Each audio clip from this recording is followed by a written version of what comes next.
எல்லோருக்கும் வணக்கம். இது உங்கள் வேர்ல்ட் ரெஸ்லிங் தமிழ் சேனல். நான் உங்கள் ஆனந்த். இந்த வீடியோவில் சம் இன்ட்ரெஸ்டிங்கான ரெஸ்லிங் அப்டேட்ஸை பற்றி பார்க்க போகிறோம்.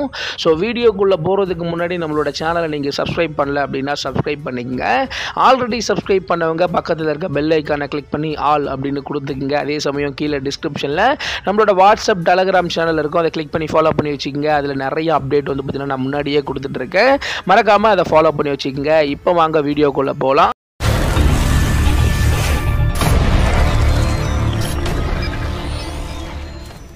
ஃபஸ்ட்டு வீடியோக்குள்ளே போகிறதுக்கு முன்னாடி உங்கள் எல்லாருக்கிட்டையும் ஒரு சின்ன ஹெல்ப் வந்து பார்த்திங்கன்னா கேட்க போகிறேன். ஸோ நம்மளோட அதர் சேனலான ட்ராவல் பாய்ஸ் சேனலில் வந்து பார்த்திங்கன்னா நிறைய வீடியோஸ் வந்து பார்த்திங்கன்னா போட்டிருக்கேன், நிறைய எஃபர்ட் எடுத்து போடுறேன். ஸோ அதில் பெருசாக வியூஸ் அப்படின்றது வந்து பார்த்திங்கன்னா போக மாட்டேங்குது. ஸோ இப்போ காஷ்மீர் சீரீஸ் வந்து பார்த்திங்கன்னா போட்டுட்ருக்கேன். ஸோ மேபி உங்களுக்கு டைம் இருந்துச்சு அப்படின்னா நீங்கள் போய்ட்டு அந்த சேனலை வந்து பார்த்திங்கன்னா விசிட் பண்ணி பாருங்கள். ஸோ நீங்கள் போய்ட்டு அந்த வீடியோ பிடிச்சிருந்துச்சி அப்படின்னா நீங்கள் சப்ஸ்கிரைப் பண்ணி அந்த சேனலை வந்து பார்த்திங்கன்னா சப்போர்ட் பண்ணுங்கள். இல்லை அப்படின்னா நீங்கள் போய்ட்டு அந்த சேனலை பார்த்துட்டு மட்டும் வந்தால் போதும். ஸோ ஒரு சின்ன ஹெல்ப், என்ன உங்களால் முடிஞ்ச அளவுக்கு ஏதாவது வந்து பார்த்தீங்கன்னா அந்த சேனலை பூஸ்ட் பண்ண முடியுமா அப்படின்ற ஒரு சின்ன ஹெல்ப் தான் உங்ககிட்ட கேட்குறேன். ஸோ இப்போ வாங்க வீடியோக்குள்ளே போகலாம். ஃபஸ்ட்டு வந்து பார்த்தீங்கன்னா ரெசில்மேனியா 41. ரெசில்மேனியாவை பொறுத்த வரைக்கும் இன்னும் 2 நாள் நடக்க போகுது. ரெசில்மேனியாவுக்கான ஹைப் வேறு லெவலில் வந்து பார்த்தீங்கன்னா போய்கிட்டு இருக்கு. அந்த செட் ஒர்க்லாம் தரமாக வந்து பார்த்தீங்கன்னா WWE பண்ணிக்கிட்டு இருக்காங்க. ஸோ இத்தனை வருஷம் இல்லாத அளவுக்கு இந்த வருஷம் ரெசில்மேனியாவோட செட்டு வந்து பார்த்தீங்கன்னா தரமாக இருக்க போகுது அப்படின்ற ஒரு பெரிய அப்டேட் வந்து பார்த்தீங்கன்னா கிடச்சிருக்கு. அதே சமயம் ரெசில்மேனியாவோட டிக்கெட்ஸ்லாம் வந்து பார்த்தீங்கன்னா கொஞ்சம் கம்மியாக தான் வந்து பார்த்தீங்கன்னா சேல் ஆகிக்கிட்டு இருக்கு.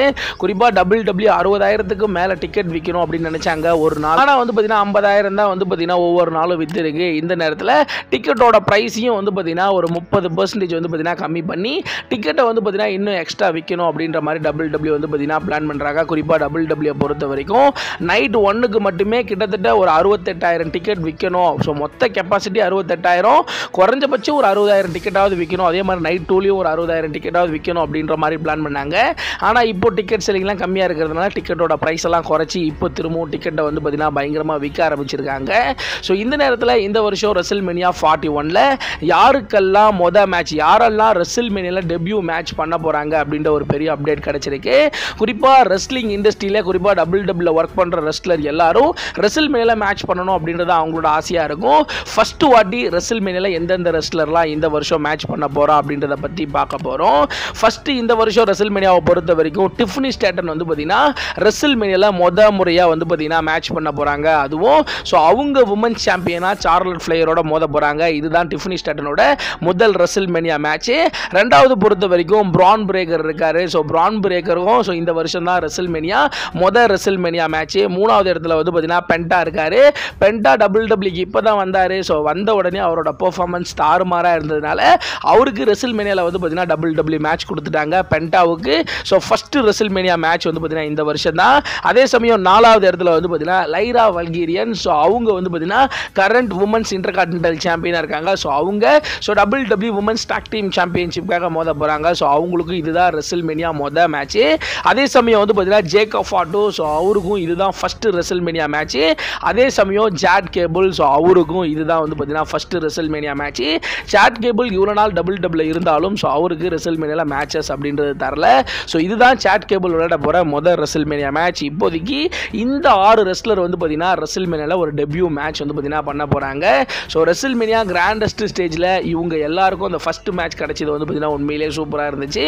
ஸோ நீங்கள் என்ன நினைக்கிறீங்க? இந்த 6 பேரில் ஸோ எல்லாரும் ரெசில்மேனியாவில் வந்து பார்த்தீங்கன்னா மேட்ச் பண்ண போகிறாங்க. இதில் யாரெல்லாம் வின் பண்ணுவா அப்படின்னு உங்களுக்கு தோணுதோ அதை மறக்காமல் கீழே வந்து பார்த்தீங்கன்னா கமெண்ட் செக்ஷனில் கமெண்ட் பண்ணுறீங்க.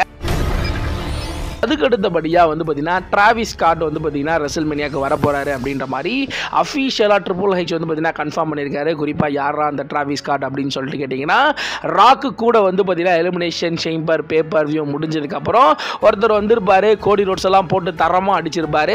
ராக்கு, ஜான் சீனா, டிராவிஸ் ஸ்காட் 3 பேரும் நின்று ஒரு பயங்கரமான ஒரு செலிப்ரேஷன் பண்ணிட்டு வந்து பார்த்தீங்கன்னா எலிமினேஷன் சேம்பர் பேப்பர் வியூ முடிச்சிருப்பாங்க. அதுக்கப்புறம் டிராவிஸ் ஸ்காட் வந்து பார்த்தீங்கன்னா WWE பக்கம் வரல. இப்போதைக்கு டிராவிஸ் ஸ்காட் ரெசில்மேனியாவுக்கு வர போகிறாரு அப்படின்ற மாதிரி அஃபிஷியலாக கன்ஃபார்ம் பண்ணிட்டாங்க.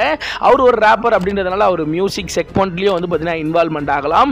அதே சமயம் அவர் கோடி ரோட்ஸ் எல்லாம் அடிச்சிருக்காரு. ராக்கு, ஜான்சினா இவங்களோட ஸ்டோரியில் இருக்காரு. ஸோ ஜான்சினா வர்சஸ் கோடி ரோட்ஸோட மேட்ச்சில் அவருக்கு இன்வால்மெண்ட் இருக்கும் அப்படின்ற மாதிரி எதிர்பார்க்கப்படுது. ஸோ அதுக்கு அடுத்தபடியாக வந்து பார்த்தீங்கன்னா த ராக்குமே இந்த வருஷம் ரெசல்மேனியாவுக்கு வரப்போகிறது ஆல்மோஸ்ட் உறுதியாக இருக்கு. குறிப்பாக த ராக் வந்து பார்த்தீங்கன்னா பேட் பிளட் பேப்பர் வியூக்கு வந்து 1, 2, 3 அப்படின்ற மாதிரி 3 வேரில் காமிச்சிருப்பாரு. அது கூட ஜான்சினாவோட சிம்பிள் அப்படின்னு சொல்லியிருந்தோம். இப்போ அவரோட ரிட்டர்னை டீஸ் பண்ணுற மாதிரி WWE அந்த வீடியோவை போட்டு இன்னும் ரெசல்மேனியாவுக்கு 3 நாள் தான் இருக்குது அப்படின்ற மாதிரி ஸோ ராக்கோட ரிட்டர்னை வந்து பார்த்தீங்கன்னா டீஸ் பண்ணுறாங்க. இது இல்லாமல் வந்து பார்த்தீங்கன்னா WWE வந்து பார்த்தீங்கன்னா ஸோ எக்ஸ் ட்விட்டரில் வந்து பார்த்தீங்கன்னா ஸோ அவங்க வந்து பார்த்தீங்கன்னா ஸோ எல்லா ரெஸ்லருக்கும் எம்ஓஜி வந்து பார்த்தீங்கன்னா எடுத்திருக்காங்க. குறிப்பாக ஹேஷ்டாக் ரெசல்மேனியான்னு போட்டிங்கன்னா ஸோ 41 அப்படின்ற மாதிரி பக்கத்தில் ஒரு சின்னதாக ஒரு இமேஜ் வரும். அந்த மாதிரி இப்போ ஜான்சினாலேருந்து கோடி ரோட்ஸ்லேருந்து ரோமன் ரிங்ஸ்லேருந்து ஹேஷ்டாக் ஜான்சினான்னு போட்டால் ஜான்சினாவோட அந்த எமோஜி வரும். அந்த மாதிரி த ராக்கோட எமோஜியும் WWE ஆட் பண்ணியிருக்காங்க. ஸோ அதனால ரெசல்மேனியால மேட்ச் பண்ணுற எல்லாருக்கும் எமோஜி கொடுக்கும்போது ஸோ ராக்குக்கு ஏன் எமோஜி கொடுத்தாங்க அப்படின்னு சொல்லிட்டு கேட்டிங்கன்னா அவரு ரெசல்மேனியாவுக்கு வரப்போகிறது ஆல்மோஸ்ட் உறுதியாக இருக்குது. ஸோ இப்போதைக்கு ராக் கண்டிப்பாக ரெசல்மேனியாவுக்கு வரப்போகிறாரு. ஸோ ராக் இல்லாமல் ரெசல்மேனியா கிடையாது அப்படின்றது ஆல்மோஸ்ட் உறுதியாக இருக்குது. ராக் வந்து ஜான்சினா வர்சஸ் கோடி ரோட்ஸ் மேட்ச்சில் என்ன சம்பவம் பண்ண போகிறாரு அப்படின்றத பொறுத்து இருந்து பார்க்கணும். அதுக்கு அடுத்தபடியாக ரோமன் ரிங்ஸ் வந்து பார்த்தீங்கன்னா சமீபத்தில் வந்து பார்த்தீங்கன்னா அவரோட கேரக்டரை பிரேக் பண்ணுற மாதிரி ஒரு வீடியோ வந்து பார்த்தீங்கன்னா போட்டிருக்காரு. குறிப்பாக அவரோட சோஷியல் மீடியாவில் ஒரு வீடியோ போட்டிருக்காரு. ஸோ அதில் வந்து பார்த்தீங்கன்னா நம்ம யாரெல்லாம் நம்புகிறோமோ அவங்க வந்து பார்த்தீங்கன்னா நம்மளை முதுகில் குத்துறாங்க அப்படின்ற மாதிரி சொல்லியிருக்காரு. செத்ராலன்ஸை நம்பியிருப்பார். ஸோ அவர் முதுகில் அடிச்சிருப்பார். பால் ஹேமனை நம்பினார் இத்தனை வருஷம். அவர் வந்து பார்த்தீங்கன்னா அவருக்கே துரோகம் பண்ணார். ஸோ இப்போதைக்கு நான் யாரையும் நம்புற மாதிரி இல்லை அப்படின்ற மாதிரி ரோமன் ரிங்ஸ் அந்த வீடியோவில் சொல்லியிருக்காரு. அதே சமயம் என்ன எல்லாரும் பார்ட் டைமர் அப்படின்னு சொல்றீங்க. ஸோ என்னை பொறுத்த வரைக்கும் நான் WWE இருந்தாலும் சரி, வீட்டில் இருந்தாலும் சரி, ஜிம்மில் இருந்தாலும் சரி, ஸோ என்னை பொறுத்த வரைக்கும் ஒவ்வொரு நிமிஷமும் வந்து பார்த்தீங்கன்னா நான் ரெஸ்லிங்கை பற்றி தான் யோசிச்சுட்டு இருப்பேன். ஸோ அந்த கம்பெனியை பற்றி தான் யோசிச்சுட்டு இருப்பேன். குறிப்பாக ஒரு வாட்டி மூச்சு இழுத்து விடும்போது கூட வந்து பார்த்தீங்கன்னா என்ன பண்ணலாம், ஸோ ஃபியூச்சரில் எப்படி கொண்டு போகலாம் அப்படின்ற மாதிரி ஸோ நான் அந்த ரெஸ்லிங் இந்த இண்டஸ்ட்ரியை பற்றி தான் நினச்சிட்டே இருப்பேன். ஸோ நான் எப்பவுமே வந்து பார்த்தீங்கன்னா ஒரு ஃபுல் டைமராக தான் இருக்கேன் அப்படின்ற மாதிரி இப்போ வந்து பார்த்தீங்கன்னா ரோமன் ரிங்ஸ் அவரோட கேரக்டரை பிரேக் பண்ணுற மாதிரி ஒரு ஃபேஸ் ரெஸ்லர் மாதிரி அவர் ஒரு விஷயம் வந்து பார்த்தீங்கன்னா பேசியிருக்காரு. ஸோ மேபி என்ன நடக்க போது, பால் ஹேமன் அவர் விட்டுட்டு போக போகிறாங்க, இதுக்கப்புறம் ரோமன் ரிங்ஸை எப்படி கொண்டு போக போகிறாங்க அப்படின்றத பொறுத்திருந்து பார்க்கணும். என்னதான் நான் தான் ட்ரைபிள் சீஃப் என்னை இக்னாலேஜ் பண்ணுங்க அப்படின்னு சொன்னாலும் அந்த இடத்துல பால் ஹேமன் வந்து மை ட்ரைபிள் சீஃப் அப்படின்னு சொல்லும் போது அந்த விஷயமே வேற மாதிரி இருக்கும். ஸோ என்ன நடக்க போகுது அப்படின்றத நம்ம பொறுத்திருந்து தான் பார்க்கணும். ஃபைனலி செத்ராலன்ஸ் வந்து பார்த்தீங்கன்னா ஜான்சினா அண்ட் த ராக்கோட ஜாயின் பண்ண போகிறது ஆல்மோஸ்ட் உறுதியாக இருக்கு. ஸோ செத்ராலன்ஸ் வந்து பார்த்தீங்கன்னா கடந்த 2-3 வாரமாக அவர் வந்து பார்த்தீங்கன்னா ஜான்சினா அண்ட் த ராக்கோட சேர்ற மாதிரி நிறைய விஷயம் ஹிண்டாக கொடுத்துட்டு இருக்காரு. குறிப்பாக ராக் மாதிரி ட்ரெஸ் போட்டுட்டுலாம் வந்து பார்த்தீங்கன்னா அவர் வந்தார். அதே சமயம் வந்து பார்த்தீங்கன்னா இப்போ பெஸ்ட் ஃபார் பிஸ்னஸ் அப்படின்ற ஒரு வேர்டை யூஸ் பண்ணியிருக்காரு.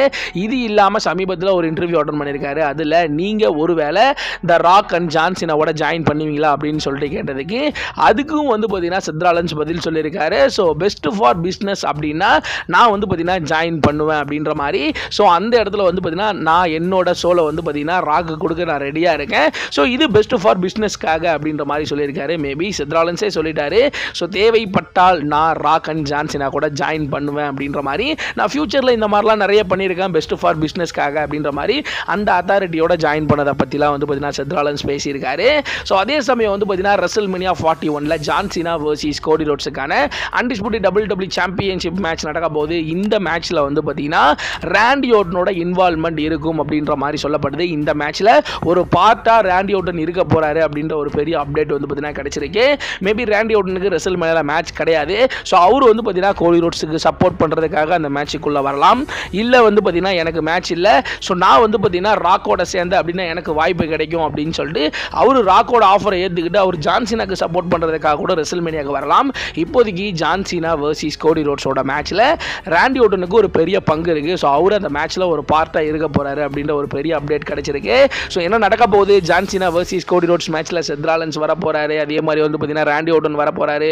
பால் ஹேமன் ராக் அண்ட் ஜான்சினா கூட சேர போகிறாருன்னு பல வகையான ரூமர்ஸ் இருந்தாலும் ஸோ என்ன நடக்க போகுது அப்படின்றத நம்ம பொறுத்திருந்தா வந்து பார்த்தீங்கன்னா பார்க்கணும். அதுக்கு அடுத்தபடியாக வந்து பார்த்தீங்கன்னா ஏஇடபிள்யூ சூப்பர் ஸ்டார்ஸ் எல்லாரும் டபிள்யூக்கு வர ஆரம்பிச்சிட்டாங்க.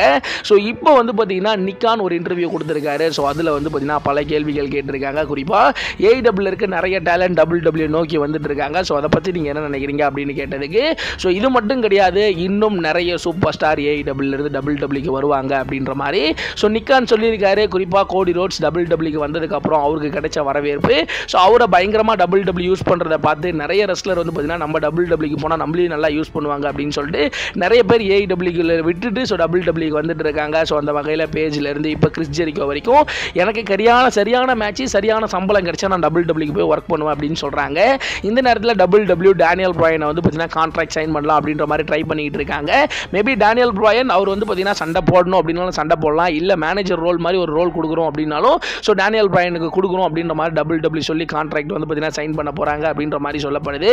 இது இல்லாமல் ஏன் ஃபியூச்சரில் பெரிய ரெஸ்லர் கூட டபிள்யூக்கு வரலாம் அப்படின்ற மாதிரி நிக்கான் அங்கே ஒரு விஷயத்தை சொல்லியிருக்காரு. மேபி நம்ம எல்லாரும் எதிர்பார்க்கக்கூடிய டீன் ஆம்ப்ரோஸ் கூட டபிள்யூக்கு வரலாம் அப்படின்றத வந்து பார்த்தீங்கன்னா நிக்கான் வந்து பார்த்தீங்கன்னா சொல்லியிருக்காரு. மேபி ஏஇடபிள்யூ இப்போ டவுன்ஃபாலில் போய்கிட்டு இருக்கு. ஒரு பக்கம் டபிள்யூ வந்து பார்த்தீங்கன்னா இப்போதைக்கு வின்ஸ் மிக்மேன் கண்ட்ரோலெல்லாம் கிடையாது, அது டிகேஓ குரூப்புக்கு போயிடுச்சு. ஸோ அதனால வந்து பார்த்தீங்கன்னா ஸோ டபிள்யூக்கு வராத wrestler Keni omega, John மாக்ஸ்லி, so அவங்கலாம் கூட வந்து பார்த்தீங்கன்னா இப்போ டபிள்யூக்கு வர்றதுக்கான வாய்ப்புகள் ரொம்பவே அதிகமாக இருக்கு.